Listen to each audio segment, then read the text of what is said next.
الاهلي بيتصدر الدوري رسميا بعد فوزه النهارده على طلائع الجيش. الاهلي واخد العلامه الكامله 4 مباريات ب4 انتصارات في الدوري ب12 بونت. وممكن نكون كلنا مش راضيين بنسبة كبيرة عن الأداء اللي احنا شفناه النهاردة، لكن خلينا نقول ان احنا في فترة توقف لسه راجعين منها. الأداء نسبيا تحسن عن مباراة المقاولين، ده مش زي اللي شفناه قبل الفترة دي. برضو عندك غيابات بنعاني منها، كل دي مش أعذار طبعا، ولكن أهم حاجة من شيم الأبطال انك تعرف تحقق الفوز حتى لو انت أدائك مش بنسبة كبيرة كويس.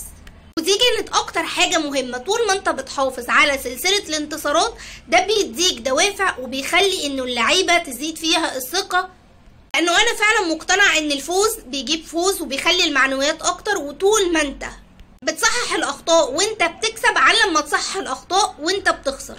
والاهلي بدأ المباراة دي بتشكيلة مكونة من الشناوي في حراسة المرمى، قدامهم ياسر ابراهيم ورامي ربيعة، باك يمين اكرم توفيق، طبعا باك شمال محمد اشرف عشان علي معلول في المونديال بس خلاص الحمد لله رجع لنا بالسلامه، في النص ديانج والسوليه، وقدامهم كريم فؤاد وعبد القادر وبرونو سافيو، وفي الهجوم محمد شريف.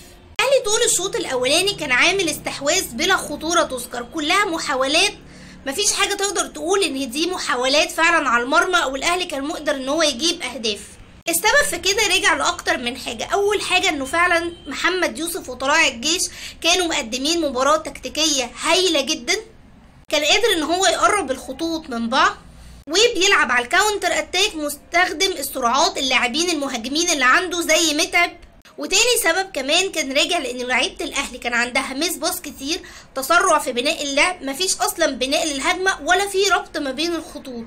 ودفاعات الاهلي متاثره بشكل كبير جدا بغياب متولي وعبد المنعم اللي كانوا فعلا صمام امان قدام الشناوي، وكمان كانوا بيقدروا ان هم يبنوا لك الهجمه. فكولر في وجود ياسر ورامي ربيعه متاثر جدا من الناحيه دي، حتى ده بان قوي في الجون اللي دخل فينا من متعب. الاول اكرم توفيق النهارده كانت تعباه قوي السرعات بتاعه متعب ومحدش كان بيسانده، غير بقى رامي ربيعه اللي ساب رقابه متعب اصلا يلا مع السلامه، وياسر ابراهيم اللي راح مغطي التسلل وختمها الشناوي بانه فضل اروح وارجع ما فهمناهوش. فهو جون اول كارثه من الدفاع. كان فيه فعلا اكتر من هجمه خطيره للطلائع بنفس المنوال ده. وبرضه الآفة التانية هي ان احنا بنعمل ضغط وهمي، اللي هو احنا بنحرجم على اللعيبة بجد، مش اللي هو بقى الكاونتر بريس اللي بيبقى باللاعب واثنين وثلاثة، بنسيب اللعيبة تاخد مساحات. فشوفناها في الشوط الاولاني والشوط التاني محدش ضاغط على اللعيبة. وبعدين ابتدى الاهلي الشوط التاني اداؤه نسبيا اتحسن، وكمان توقيت الهدف اللي جابه عبد القادر كان مميز جدا. عرضية دوا من برونو، قدر فعلا عبد القادر في غفلة من المدافع ان هو يسجل برأسية هايلة جدا. هل عبد القادر بقى عمل اي حاجة في الماتش غير الكرة دي؟ لا، عبد القادر محتاج ان هو يتعلم اكتر ان ازاي ان انا العب اباصي، ما افضلش ان انا ارقص كتير فالكورة ما تتقطعش، ما يبقاش عندي ميس باصة، ما ترجعش عليا بكاونتر اتاك. يعني احنا عارفين عبد القادر عنده شوية ضعف في القدرات الدفاعية انه يرجع يغطي، كمان الهجومية لازم تتحسن اكتر من كده علشان دي تغطي على ده. وبصراحة ما كانش مساعده قوي لانه غياب علي معلول ظاهر جدا. محمد اشرف لاعب ناشئ، انا مش عايزين ان احنا نضغط عليه، ولكن لسه قدامه كتير قوي علشان يتعلم، وبيوريك ان الاهلي في حاجة لازم باك شمال يكون موجود يسند مع علي معلول. لازم ده يحصل في الانتقالات بتاعة يناير، لانه لو لا قدر الله علي معلول لاي سبب من الاسباب مبقاش موجود فانت خسرت الجبهه الشمال. كريم فؤاد ساعات بيقدم لك الحل ده، بس انا بشوف انه كريم فؤاد كوينج افضل بكتير من باك شمال.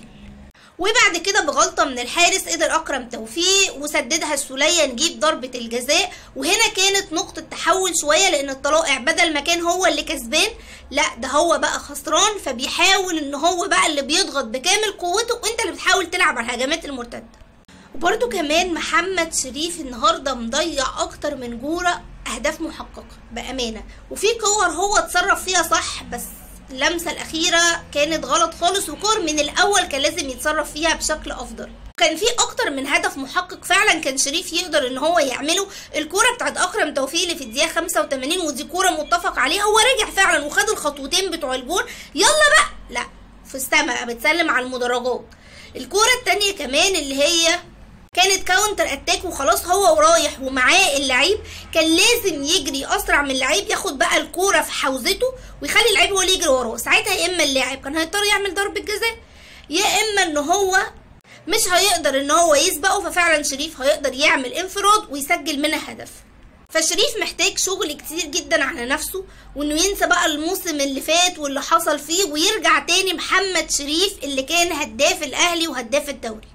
وطبعا الحمد لله ان الفار رجع اشتغل تاني وانقذنا من الهدف التاني، لانه الحكم قالك دي جول. الحمد لله ان الفار كان شغال وقالك لا ده هو لمسة يد واداله انذار، كان زمان فعلا الماتش ده احنا خارجين تعادل. وفعلا الطلائع عملت ماتش صعب جدا عليك، وكانت فعلا ممكن تجيب التعادل علينا. فلازم ان اللعيبه تركز اكتر من كده، ما يبقاش فيه التسرع الكبير اللي احنا شايفينه. انا شخصيا كنت شايفه النهارده انه كولر شويه اتاخر في التغييرات، بس ساعدته النتيجه. هو لما لقى خلاص بجيب الهدف الاولاني والتاني فده طمنه اكتر، ولو اني كنت قلقانه ان الطلائع تتعادل.